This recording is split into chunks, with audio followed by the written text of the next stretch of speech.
Bom dia, sou Letícia Scupira, residente de endocrinologia, e a aula hoje vai ser sobre fenótipos de composição corporal e risco metabólico. Bom dia, gente, eu sou Letícia, sou residente de endocrinologia e fiquei responsável pelo tema da aula de hoje, que é fenótipos de composição corporal e risco metabólico. Então, inicialmente, da nossa conversa, né, por que a gente tem que fazer a medição da composição corporal, né? A gente sabe que o peso corporal, ele acaba não sendo tão importante quanto a composição do peso corporal. Então, o que é a definição de cada um? O peso corporal, ele reflete o peso combinado de todos os tecidos do corpo. E o que seria a composição corporal? É feito pela medida das proporções relativas entre a gordura e a massa magra do corpo. E o que seria a massa magra, né? É a presença dos órgãos, tecidos, músculos, os ossos. E aí, quando é que eu vou utilizar a composição corporal? Vai ser feito naqueles pacientes subnutridos. Também é utilizado para poder identificar o aumento da gordura visceral. É utilizado para poder também avaliar as alterações corporais durante o crescimento, o desenvolvimento, o envelhecimento e a presença de outros estados de doença. Também é utilizado para avaliar a presença de IMC discordante naqueles pacientes que apresentam uma massa gorda total aumentada. Então, muitos pacientes podem apresentar o IMC normal, mas tem o aumento da massa gorda, então a composição corporal, ela também é utilizada nesse contexto. E também nos pacientes com edema, né? A gente sabe que o excesso de fluido aumenta o peso corporal, então pode aumentar o IMC de forma falseada. E aí, como a gente vai fazer essas medidas, né? As medidas antropométricas, as mais utilizadas é o peso e a altura, que a gente calcula o IMC através delas. E o IMC, ele fornece o diagnóstico propriamente dito da obesidade, ele vai se relacionar com a gordura corporal, mas ele não mede diretamente a gordura corporal e ele acaba variando com o sexo e com a idade. Circunferência abdominal também é muito utilizada, porque a gente sabe que o aumento da circunferência abdominal está associado com o aumento de mortalidade. A espessura da prega cutânea, que acaba não sendo muito utilizada nos pacientes com obesidade. E outros métodos utilizados, né? Tem o DEXA, que é que a gente utiliza muito aqui no serviço, que ele é muito utilizado para determinar a composição corporal e ele é mais utilizado porque ele é mais preciso e acaba sendo uma medida mais rigorosa. A impedância também é muito utilizada, ela é um método simples, mas ela acaba gerando uma grande quantidade de variação pelas fórmulas utilizadas. E as técnicas de imagem que acabam não sendo muito utilizadas no nosso meio, né? Como a tomografia e a ressonância. E aí, falando um pouquinho sobre a obesidade, né? O que seria? É quando eu vou ter o excesso do balanço energético, eu tenho o aumento do balanço energético, quando eu tenho o aumento da ingesta, quando comparado com o excesso do gasto energético. E aí, convencionalmente, a obesidade, ela vai ser definida quando eu vou ter o IMC acima de 30. É um problema particularmente alarmante nos países ocidentalizados. E a prevalência da obesidade, ela aumentou, né, de 30,5% em 2000 para 42,4% em 2018. E na Europa, cerca de 25% dos adultos eles são obesos, e até 2025, a prevalência da obesidade é atingir cerca de 18% nos homens e 21% nas mulheres. E aí, falando um pouquinho também sobre a síndrome metabólica, que é um tema que eu vou abordar bastante na aula, que é a síndrome X, que dentre os critérios diagnósticos, né, dentre eles, a presença da resistência insulínica, o aumento da obesidade central, a presença da hiperglicemia, hipertensão arterial, hipertrigliceridemia e o HDL baixo. E a obesidade central, ela é definida quando eu vou ter o aumento da circunferência abdominal nos homens maior do que 102 e nas mulheres maior do que 88, e a relação cintura-quadril nos homens maior do que 0,9 e nas mulheres maior do que 0,8. E a gente sabe que o aumento da circunferência abdominal e o aumento da relação cintura-quadril está associado com maior risco cardiovascular, né, porque eu vou ter um aumento de resistência insulínica e de dislipidemias. E aí, falando um pouquinho sobre os fenótipos da obesidade. Isso eu peguei de um artigo que ele mostra que existem 4 tipos de fenótipos e que eles estão muito sempre é importante indagar durante a anamnese dos pacientes, porque a partir dos fenótipos a gente também auxilia na questão do tratamento. Por exemplo, o cérebro faminto, ele está relacionado com problemas na saciação, que o cérebro ele não vai sinalizar adequadamente quando o corpo ele já consumiu as calorias suficientes. Então, acaba que o indivíduo ele vai ingerir uma maior quantidade de calorias do que ele realmente precisa, para poder se sentir satisfeito. O intestino faminto é quando eu vou ter problemas na saciedade, que eu vou ter uma certa dificuldade em manter a saciação após a refeição. Geralmente vai estar associado com uma sinalização inadequada dos hormônios intestinais. O comer emocional, que é chamado de comer hedônico, ou uma fome emocional, que é quando a fome ela vai ser capaz de ser a fonte do prazer. Então, ele vai estar diretamente relacionado com as emoções. Então, tem um aumento naqueles pacientes com ansiedade, com estresse, e eu vou ter uma desregulação do sistema de desejo com a recompensa cerebral. E o metabolismo lento, que é quando eu vou ter a baixa taxa metabólica ou queima calórica. E aí aqui é só mostrando os porcentos de cada um, mas lembrando que eles também podem estar interligados entre si. E aí, falando agora sobre os fenótipos propriamente ditos, né? A obesidade de MC normal, que seria, né? É a obesidade de peso normal, que é quando o indivíduo ele vai apresentar o IMC dentro da faixa que é considerado normal, mas ele vai possuir um percentual de gordura elevado, que geralmente é medido por meio da impedância. E os homens é acima de 23% e das mulheres acima de 33%, mas acaba variando muito de acordo com as referências. E aí a gente sabe que nesses pacientes eu vou ter um aumento do risco de mortalidade e morbidade cardíaca, independentemente da medida da adiposidade central. A prevalência ela acaba variando entre 4,5% a 22% da população e a etiologia ela não é muito bem compreendida, mas sabe-se que está relacionado com fatores genéticos, fatores dietéticos e fatores também associados com as atividades físicas. E sabe que nesses pacientes, quando compara nos pacientes com peso normal, eles apresentam uma menor realização de atividade física e um maior nível de sedentarismo. E aí, falando sobre a obesidade metabolicamente saudável, né? O que seria? São aqueles indivíduos que eles não apresentam anormalidades cardíacas claras associadas à obesidade. Então, são aqueles pacientes obesos, mas que eles apresentam níveis normais de lípides, de glicose e da pressão arterial. Alguns estudos, eles discordam muito sobre quais critérios a obesidade metabolicamente saudável deve preencher. Alguns estudos dizem que tem que preencher pelo menos 2 critérios da síndrome metabólica, mais o aumento da adiposidade central. Outros dizem que tem que preencher apenas um critério, além do aumento da circunferência abdominal.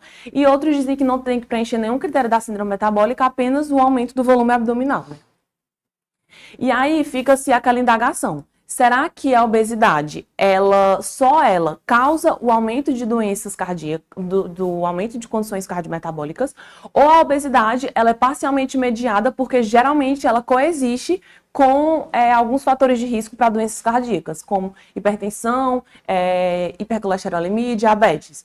Então, esse é um conceito que gera muito debate, porque alguns estudos eles mostram que a obesidade ela pode não ser uma causa direta para distúrbios cardiometabólicos. E aí, a obesidade metabolicamente saudável, ela tem uma prevalência de cerca de 7 a 50% da população. Ela é mais comum nos indivíduos mais jovens, mulheres e pessoas com IMC abaixo de 35 e também europeus. Geralmente, esses pacientes, eles são mais ativos fisicamente, eles são pacientes menos sedentários e que têm uma maior aptidão cardiorrespiratória e também possuem uma maior adesão a dietas.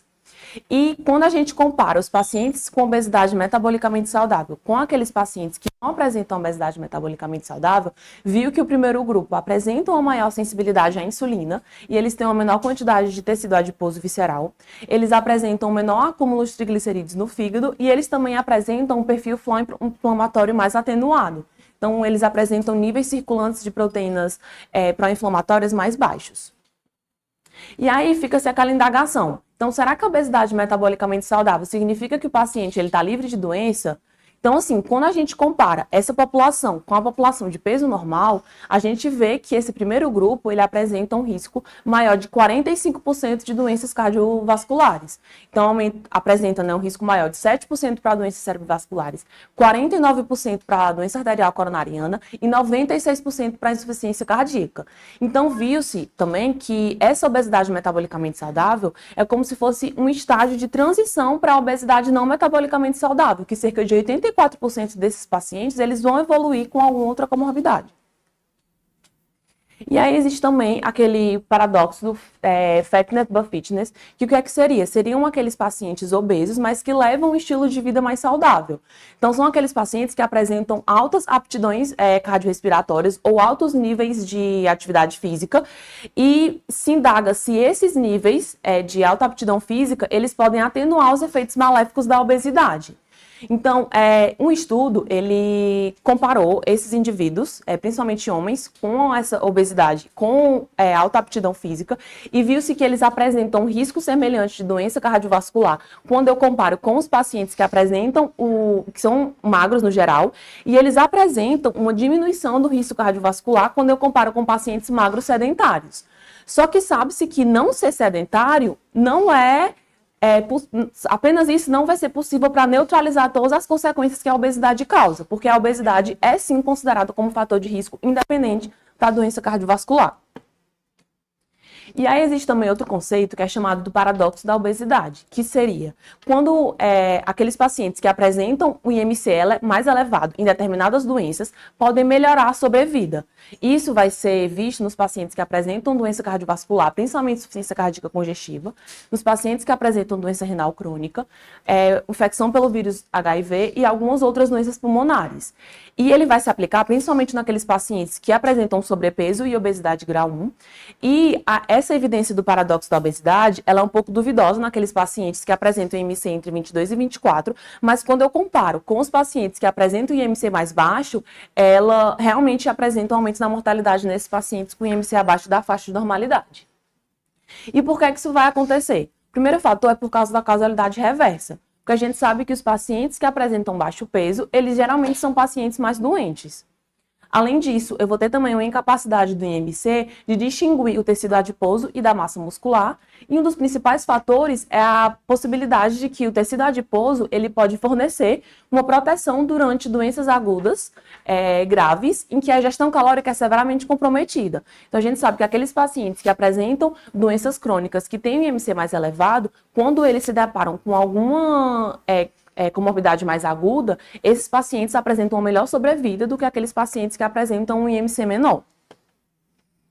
E aí a gente ainda num conceito que está sendo muito utilizado atualmente, que é a questão da obesidade sarcopênica. Então, inicialmente, definindo o que seria a sarcopenia. É uma doença caracterizada pela insuficiência muscular, que vai ocorrer antes do processo de envelhecimento, que também vai estar associado com baixa força muscular.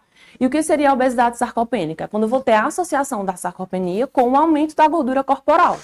Isso vai estar associado com maiores mortalidades e maior agravamento de incapacidades, um pior desenvolvimento físico e maior risco de quedas, um menor desenvolvimento cognitivo e também um agravamento de doenças cardiovasculares e outras doenças vasculares pré-existentes.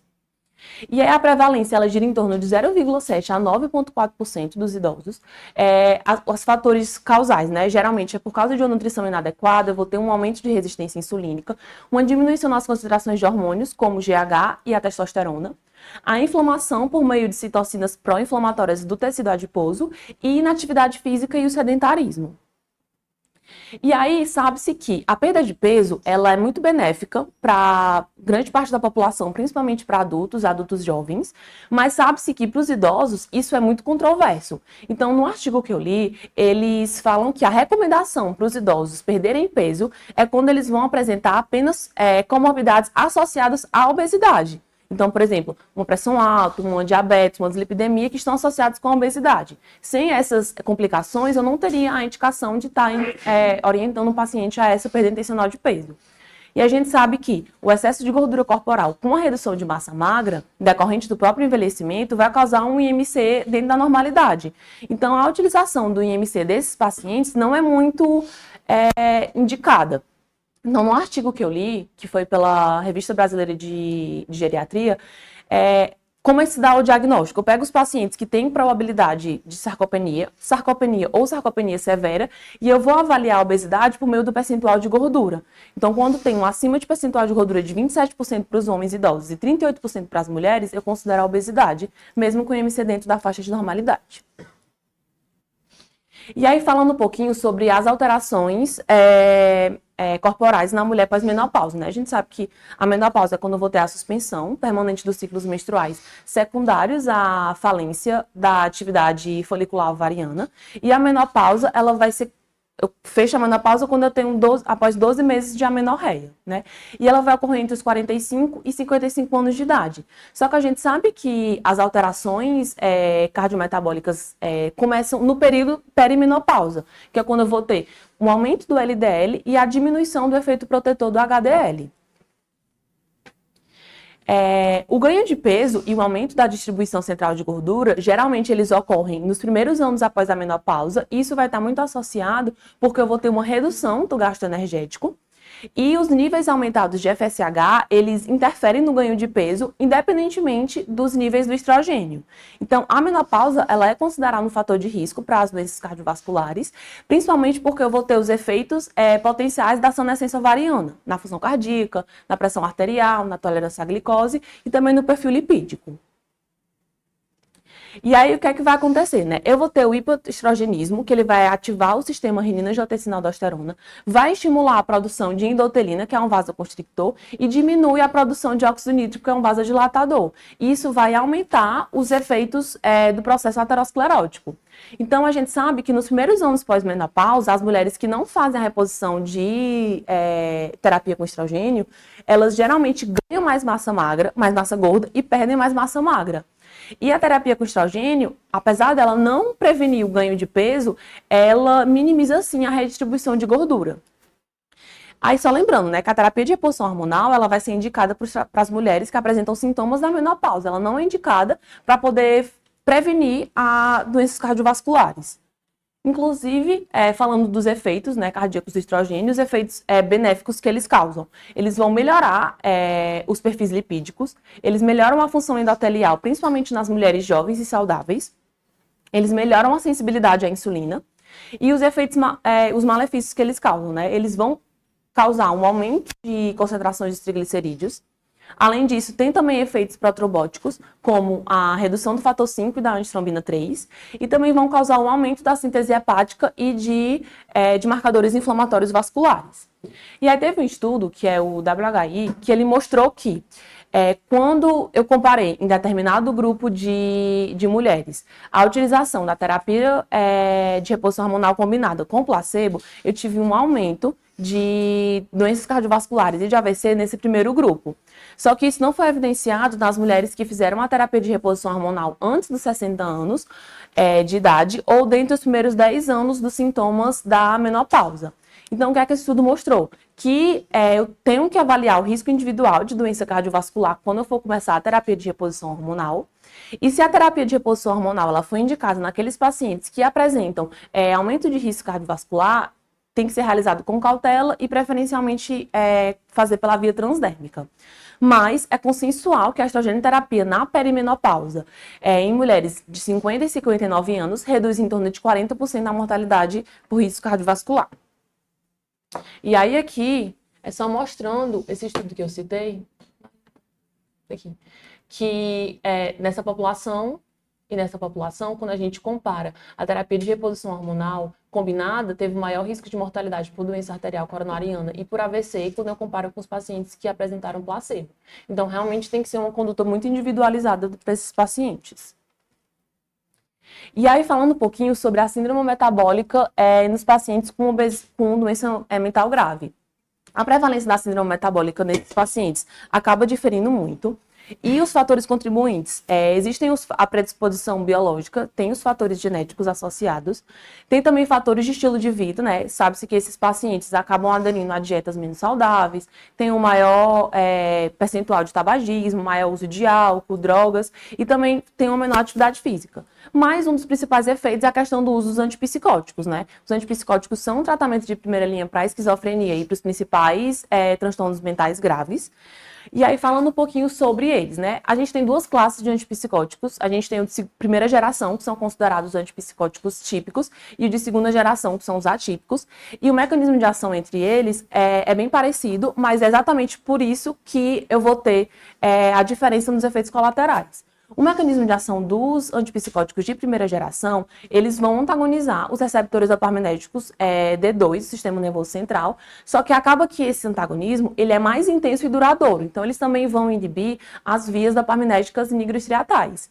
E aí, acaba que eu vou ter uns efeitos extrapiramidais muito importantes. Então, nesse contexto, eles foram estudar para tentar minimizar esses efeitos extrapiramidais, e foi aí que surgiram os antipsicóticos de segunda geração, que são considerados atípicos. Que o mecanismo de ação, eles também vão antagonizar os receptores dopaminérgicos D2 no sistema nervoso central, só que eles fazem isso de uma forma menos intensa e duradoura. Então, eles também vão antagonizar os receptores serotoninérgicos centrais, 5-HT2A. E aí, com isso, eu vou ter menos efeitos colaterais extrapiramidais. Mas qual é a consequência disso? É que eu vou ter uma maior chance da síndrome metabólica. Então, sabe que os antipsicóticos, no geral, eles causam a síndrome metabólica, um ganho de peso, dislipidemia, diabetes, mas isso é muito mais comum nos antipsicóticos de segunda geração. E por que isso acontece? O mecanismo não é totalmente compreendido, mas sabe-se que esses medicamentos, eles aumentam o apetite e eles também acabam alterando o controle metabólico do indivíduo. E aí o ganho de peso acaba sendo maior naqueles pacientes que são virgens de tratamento do que aqueles pacientes que já fazem uso prévio de antipsicóticos. E aí o risco de ganho de peso maior é a clozapina e a olanzapina. O risco intermediário, que é a tiapina e a risperidona, e o de baixo risco, o aripiprazol e a maioria dos antipsicóticos de primeira geração. E aí, os pacientes que apresentam esse ganho de peso e a síndrome metabólica induzido pelos antipsicóticos, fica essa indagação, o que é que a gente faz, né? Então, assim, pode-se tentar avaliar a redução da dose, obviamente, vendo o histórico da medicação do paciente, o estado clínico e o antipsicótico atual que ele usa, mas a gente não vai reduzir a dose ao ponto de ela não fazer mais efeito para o paciente, sempre tem que pesar aquele custo-benefício. E também tentar fazer a troca da medicação. Se o paciente estiver fazendo um antipsicótico de segunda geração, avaliar trocar para um de primeira geração, mas sempre levando em conta também que o de primeira geração pode aumentar os efeitos extrapiramidais. E aí, quando eu troco essa medicação, lembrar que a perda de peso, ela não ocorre de forma imediata. Os pacientes, eles têm que demorar em torno de 2 a 3 meses para poder começar a ver essa eficácia. E aí, aqui também são outras drogas que afetam na questão do ganho de peso. Essa tabela eu peguei do UpToDate e eu achei interessante porque ele coloca tanto a classe da droga quanto qual causa ganho de peso e também as alternativas que eu posso utilizar. Por exemplo, dos agentes neurológicos, né, dos anticonvulsivantes, a carbamazepina, a gabapentina e o valproato causam ganho de peso e eles colocam as alternativas que podem ser utilizadas. De outros agentes endocrinológicos, a questão da insulina e da sulfonilureas, a gente sabe que tem essa questão do ganho de peso e as alternativas que a gente pode utilizar. Dos agentes cardiológicos, a questão do alfa e do beta-bloqueador, a TARV, os inibidores de protease e também os corticoides e os antihistamínicos e as opções que a gente pode utilizar. E aí, falando um pouquinho de lipodistrofia, né, eu vou dar só uma pincelada porque a gente vai ter aula do Dr. Renan, mas a gente não pode falar sobre as alterações de composição corporal sem citar das lipodistrofias. A gente sabe que as lipodistrofias são os distúrbios caracterizados pela ausência completa ou parcial do tecido adiposo, e essa perda do tecido adiposo, ele vai acabar causando um armazenamento ectópico dos lípides em tecidos não adiposos. E quais são as consequências disso? Eu vou ter uma resistência grave à insulina, uma hiperglicemia, uma hipertrigliceridemia grave, uma doença hepática metabólica e o aumento da taxa metabólica basal. E aí, quais são os achados clínicos e laboratoriais que eu posso apresentar? Como eu vou ter uma diminuição do tecido adiposo, eu posso apresentar a musculaturas e veias proeminentes, a presença de acantose nígricas associado com a resistência insulínica, a presença dos xantomas eruptivos associado com a hipertrigliceridemia, a hepatomegalia associado com a doença hepática metabólica e o hirsutismo e outros sinais de hiperandrogenismo. Tem uma presença de hiperglicemia, hipertrigliceridemia, o aumento do TGO e TGP e os níveis de leptina geralmente são baixos ou indetectáveis. E essa é uma tabela do UpToDate. Só mostra a definição e as principais características das lipodistrofias. E aí, falando um pouquinho sobre a classificação, né? A lipodistrofia vai ser classificada como as lipodistrofias familiar, que eu vou ter a lipodistrofia generalizada congênita, que ela é uma doença autossômica recessiva, que eu vou ter a ausência quase total do tecido adiposo desde o nascimento, e eu vou ter as alterações principais desses genes, as mutações. A lipodistrofia parcial familiar, ela pode ser autossômica dominante ou recessiva, e eu vou ter a perda de gordura em regiões específicas do corpo, como nas extremidades, mas eu vou poupar outras regiões, como as áreas do tronco. E as mutações dos genes, né, que é o LMNA, o PPARG, principalmente. E falando um pouquinho das lipodistrofias adquiridas, a lipodistrofia generalizada adquirida geralmente é de origem autoimune. Geralmente se começa a manifestação na infância ou na adolescência e eu vou ter uma perda de gordura em grandes áreas do corpo. E a lipodistrofia parcial adquirida, Geralmente ela acontece associado com anormalidades do complemento ou de doenças autoimunes. E eu vou ter a perda de gordura, ela vai começar geralmente na infância ou na adolescência e vai afetar principalmente a parte superior do corpo. E aí aqui está mostrando a classificação dos distúrbios da lipodistrofia.